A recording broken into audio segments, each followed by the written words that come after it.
Hello guys, welcome back to my channel the English learner. Guys, आज की video में हम बात करेंगे हमारे एक one of the most British writer, feminist writer William Woolf के बारे में। उनका एक वर्क है मिसेस डॉलोवे, जो कि एसओसी यानी कि स्ट्रीम ऑफ कॉन्शियसनेस का एक बेस्ट ऑफ एग्जांपल है। तो हम देखते हैं इनके वर्क को। सबसे पहले इनके बारे में पढ़ लेते हैं हम।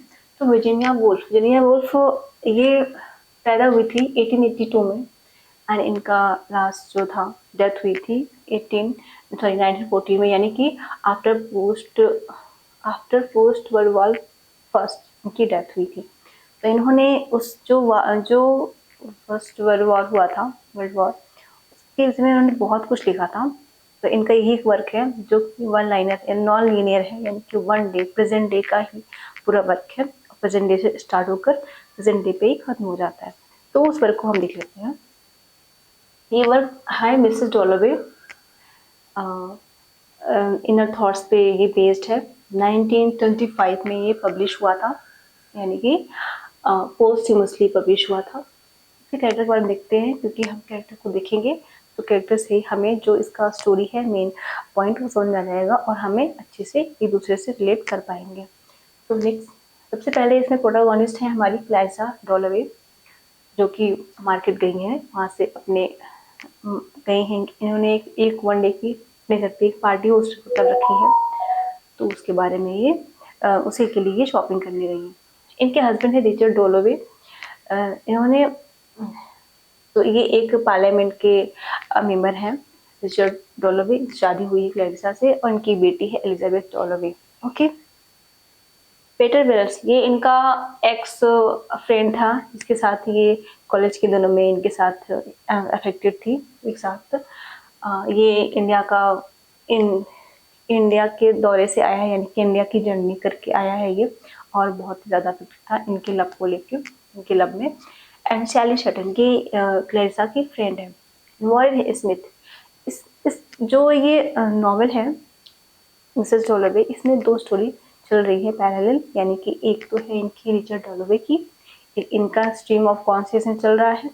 दूसरा चल रहा है वॉरेन स्मिथ का। इनको शेल शॉक एक बीमारी है, जिसे कहते हैं कि कुछ डिसऑर्डर है। इनको इनको हेलुसिनेशन है, चीज़ें जो नहीं है दुनिया में वो उनको दिखाई देती हैं। क्योंकि ये कैप्टन है, ये फर्स्ट वर्ल्ड वॉर को लड़के आया है, तो इसलिए इसको ये सब दिखाई देते हैं, हेलुसिनेशन होता है। नेक्स्ट है विलियम ब्रैडशॉ, ये डॉक्टर हैं, जो कि इसका इलाज करने की बजाय इसे एक हार्श ट्रीटमेंट देते हैं, जिसकी वजह से ये सुसाइड करने को इसको एक कंपल्शन मिलता है कि ये सुसाइड कर लेता है लास्ट में।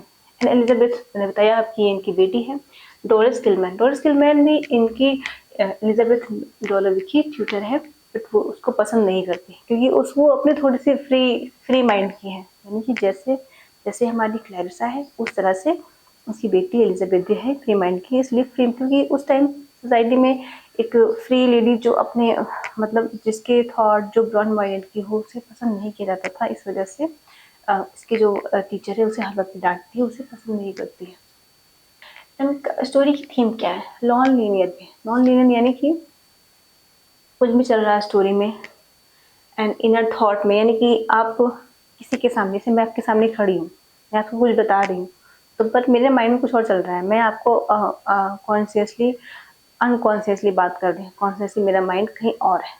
इस तरह से इनर थॉट, यानी कि क्योंकि क्लैरिशा जो ही उसके यहाँ पार्टी है, वो यहाँ पार्टी अरेंज की है, और वो पार्टी के लिए कुछ फ्लावर्स वगैरह लेने गई है। तो वो वहाँ जाती तो उसे याद आता है कि काश मैंने इसे शादी नहीं की होती, रिचर्ड से मैंने शादी की होती, पीटर वेल्स से, तो शायद मेरी लाइफ कुछ और होती। ये अपने माइंड में ये थॉट उसके चल रहा है, यानी कि जो उसका स्ट्रीम ऑफ कॉन्शियसनेस है वो पीक पर है। इस स्टोरी में ये दिखाया गया है कि आप किस तरह से, आपका स्ट्रीम ऑफ कॉन्शियसनेस क्या होता है, किस तरह से होता है। एंड इसका हस्बैंड मेंबर ऑफ पार्लियामेंट है, जो कि एक सोसाइटी के लिए एक्सेप्टेबल है, इस वजह से ये शादी करती है इससे, क्योंकि ये काफ़ी प्रॉस्परस इंसान है। शैली शैटन ने बताया इसकी ने, और क्योंकि वेरेन स्मिथ जो है वो वर्ल्ड वॉर में, बताया आपको, वर्ल्ड वॉर लड़के आया है, वर्ल्ड वॉर फर्स्ट, तो इस वजह से वो एक हेलुसिनेशन, शेल शॉक की बीमारी है इसको। तो स्टोरी में क्या होता है? स्टोरी में यही होता है कि लास्ट में ये जो सुसाइड कर लेता है, एसोसिएट्स में ज़्यादा है, पीक पर है। प्रेजेंट डे की स्टोरी है ये, पास्ट एंड रिफ्लेक्शन, यानी कि पास्ट जो चीज़ें बीत चुकी हैं उसका रिफ्लेक्शन दिखाई दे रहा है। दोनों स्टोरी में पैरेलल है, पैरेलल स्टोरी चलती है इन दोनों की, और इन दोनों का इंटरसेक्शन भी होता है। यानी कि उसी पार्टी में उसी दिन, जिस दिन वॉरेन स्मिथ की डेथ हो जाती है, यानी कि वो सुसाइड कर लेता है, तो उस दिन जो एलिजाबेथ सॉरी कैसा है, उसे मालूम चलता है कि उसने कोई एक पर्सन है, उसने सुसाइड कर लिया। तो उसे बहुत ज़्यादा अफेक्टेड होती है, उसको भी लगता है कि उसकी भी लाइफ इस तरह से है, और उसको लगता है कि वो तो मतलब एक तरह से वो उसको फ्री हो गया। तो वो जो सोसाइटी के जो नॉर्म्स है वो सप्रेस था, उस सप्रेशन से वो फ्री हो गया। बट ये जो क्लैरिसा है वो अभी भी सप्रेशन से दबी हुई है, तो इस तरह से उसके दुख को अपना दुख समझती है ये। तो यही रहा इस स्टोरी में, इसलिए इन दोनों स्टोरी का इंटरसेक्शन हो जाता है। तो क्लैरिसा जो है एक एक प्रॉस्परस, मतलब खुद की एक ब्रॉड माइंडेड लेडी तो है, बट वो जो समाज ने, जो सोसाइटी ने जो नॉर्म्स कल्चर जो बनाए हैं उसके अकॉर्डिंग चल रही है वो। उसके अंदर बहुत ही ज़्यादा एक एक रिप्रेस जिसे कहते हैं, दबा हुआ एक चीज़ें हैं, थॉट्स हैं, जिसे वो खुलकर सामने नहीं रख पाती है। वो सामने कुछ और है, अंदर से कुछ और है। अंदर से जो है वो रियल है, जो सामने है वो नहीं है, वो अनकॉन्शियस है। Okay, I hope your video like it. So like and subscribe. Thank you so much.